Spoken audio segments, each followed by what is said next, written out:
प्यारे दोस्तों, current affair 2025 के एमसीक्यू क्विज पार्ट 7 में आपका हार्दिक स्वागत है। यह विशेष क्विज आपके सामान्य ज्ञान, तार्किक क्षमता और परीक्षा प्रदर्शन को बेहतर बनाएगा। यह क्विज आपकी जीके, रीजनिंग और परीक्षा कौशल को मजबूत करने के लिए विशेष रूप से डिजाइन किया गया है, जिससे आप परीक्षाओं में सफल हो सकें। इसे गंभीरता से लें और प्रत्येक प्रश्न को ध्यान से हल करें। तो चलिए अब इस ज्ञानवर्धक और रोमांचक क्विज को प्रारंभ करते हैं।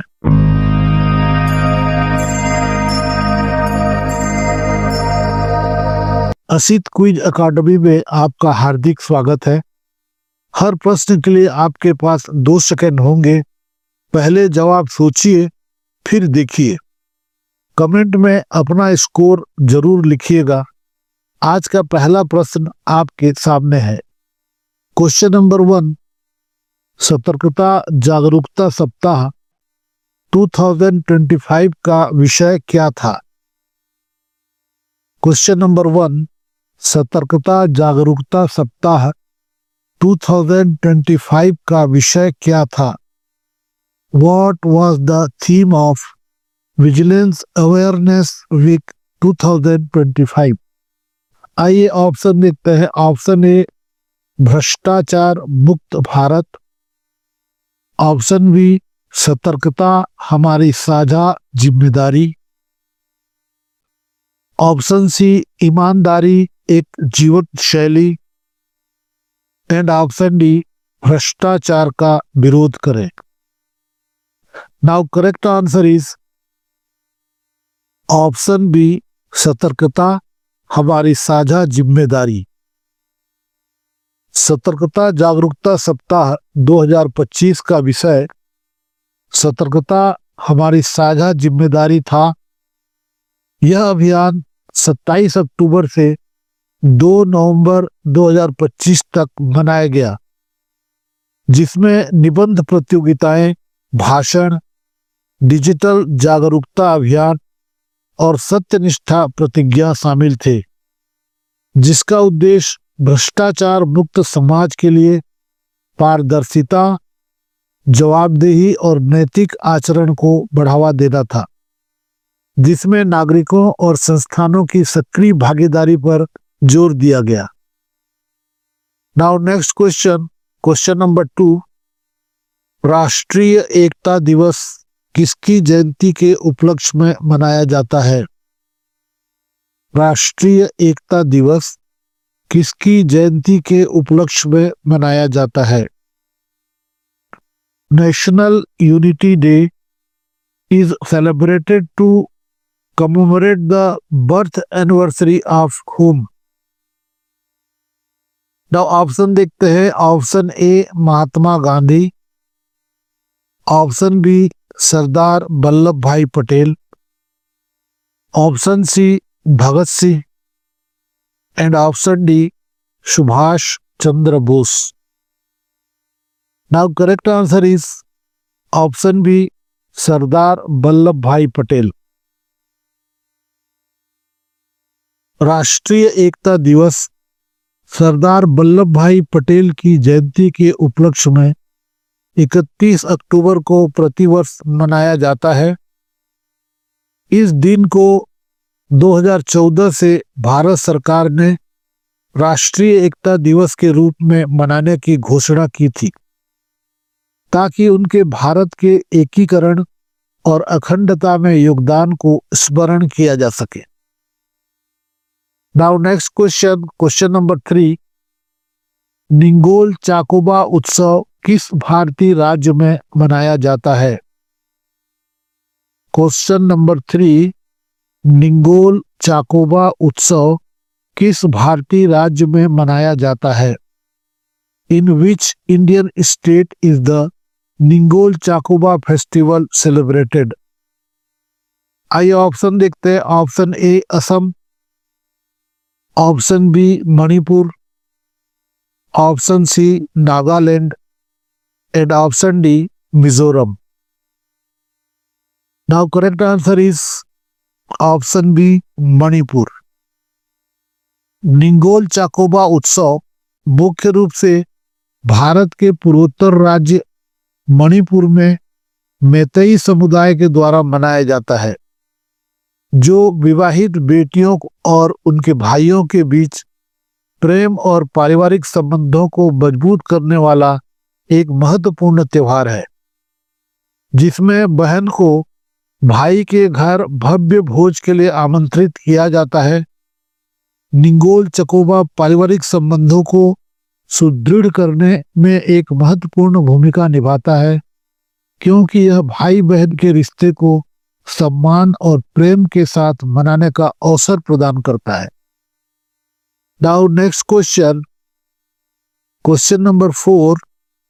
क्षेत्रीय संपर्क योजना उड़ान ने 21 अक्टूबर 2025 को कितने वर्ष पूरे किए? Question number 4। क्षेत्रीय संपर्क योजना उड़ान ने 21 अक्टूबर 2025 को कितने वर्ष पूरे किए? How many years did the regional connectivity scheme UDAN complete on 21 October 2025? Now option देखते हैं। ऑप्शन ए 5 वर्ष, ऑप्शन बी 9 वर्ष, ऑप्शन सी 10 वर्ष एंड ऑप्शन डी 7 वर्ष। Now correct answer is option B 9 वर्ष। क्षेत्रीय संपर्क योजना उड़ान ने 21 अक्टूबर 2025 को 9 वर्ष पूरे किए। योजना की शुरुआत 21 अक्टूबर 2016 को हुई थी और 22 अक्टूबर 2025 को सरकार ने इसके 9 वर्ष पूरे होने की घोषणा की।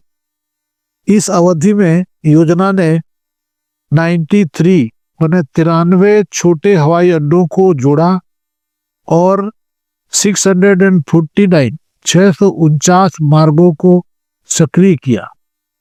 सरकार ने इस सफल योजना को 10 और वर्षों के लिए बढ़ाने की घोषणा की है, ताकि देश में हवाई यात्रा को और लोकतांत्रिक बनाया जा सके। Now next question, question number 5।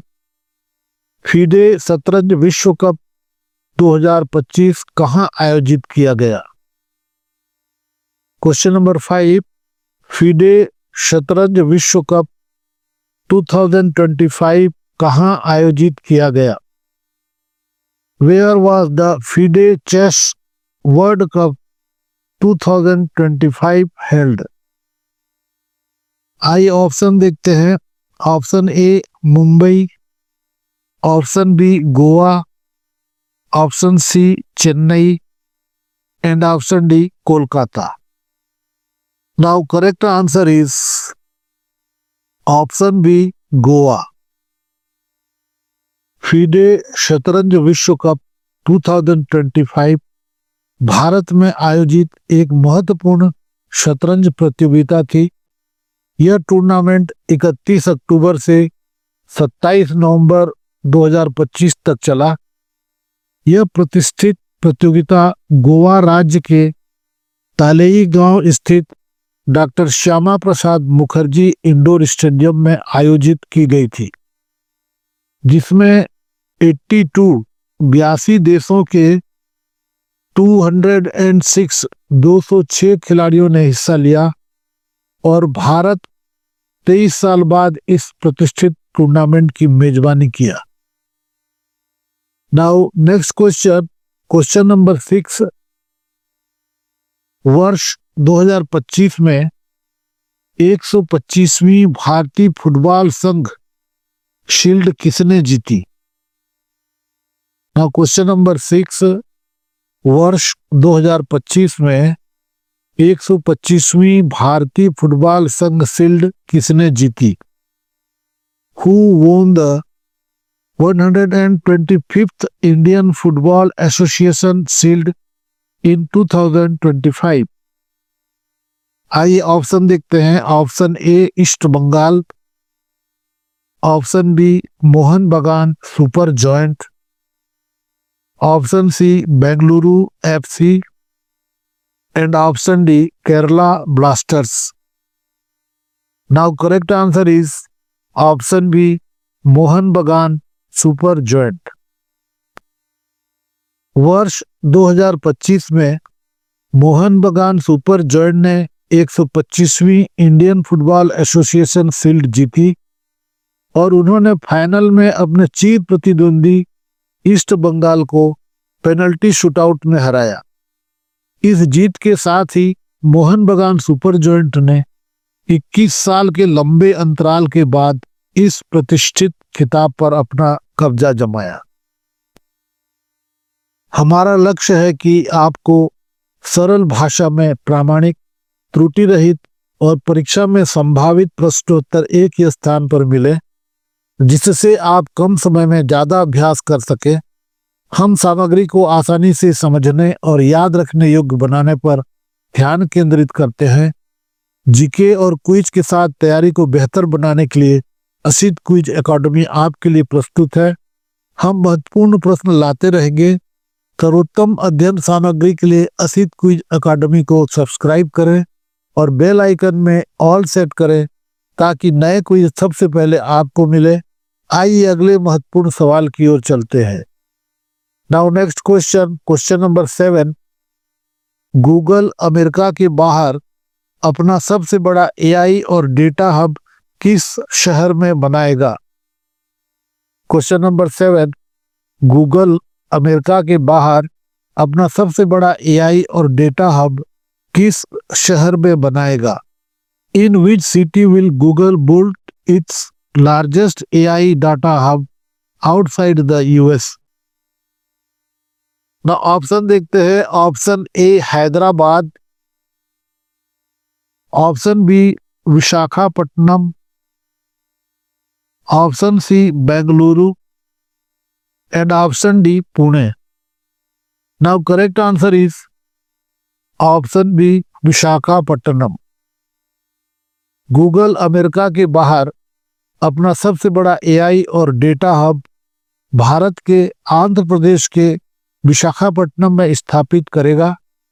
इसके लिए कंपनी $15 अरब का निवेश करेगी, जो भारत की डिजिटल और आर्टिफिशियल इंटेलिजेंस क्षमता को मजबूत करने में महत्वपूर्ण भूमिका निभाएगा।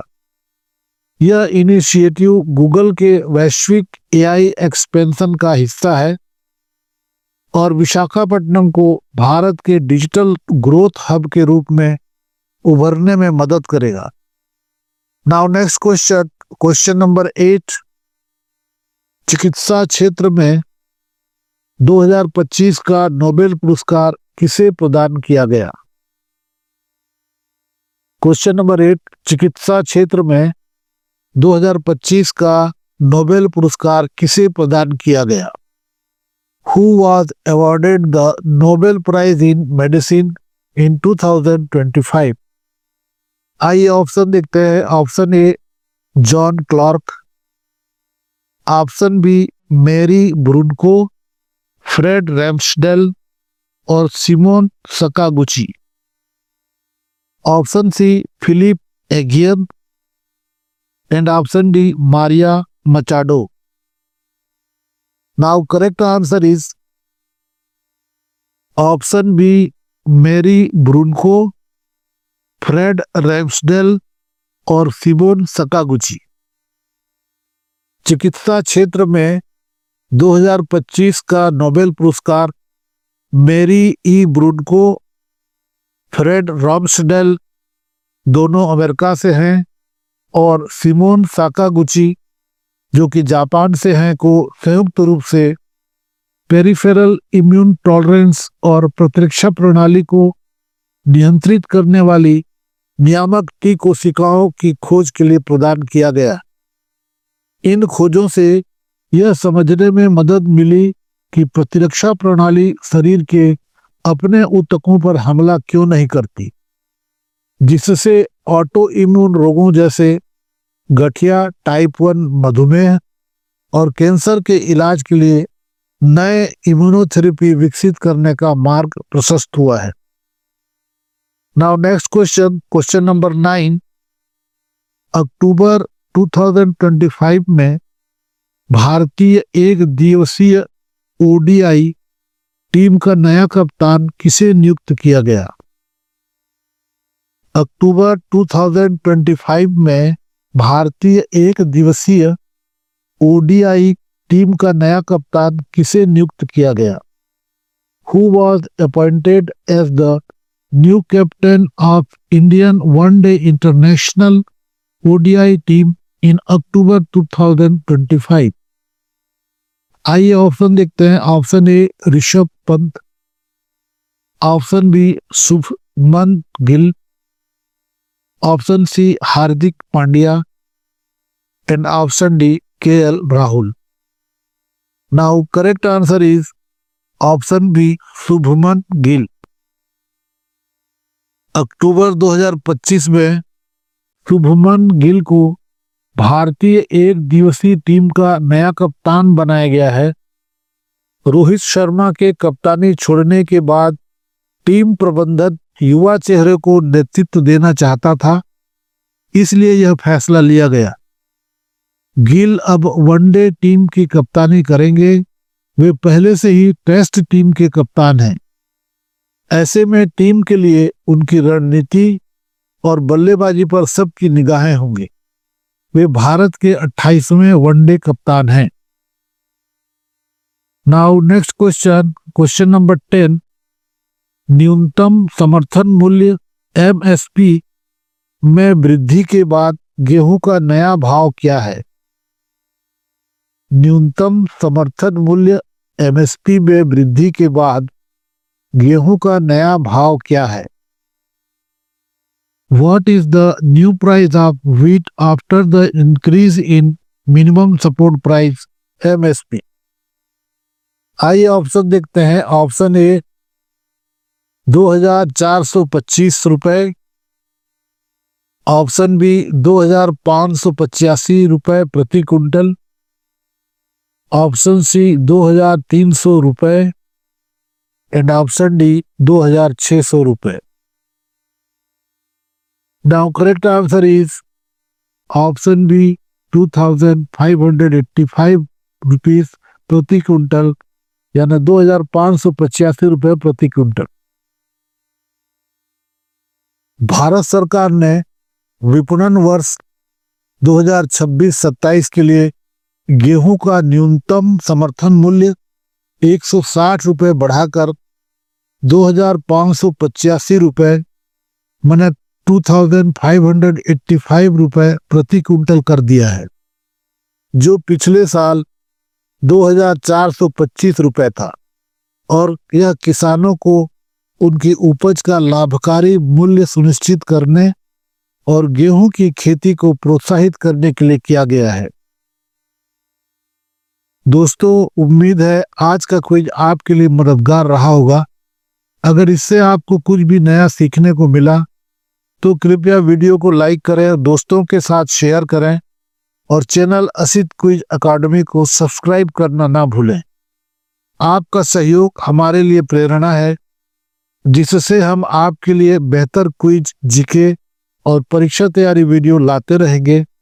जल्द ही पार्ट 8 में मिलेंगे। सीखते रहिए, आगे बढ़ते रहिए।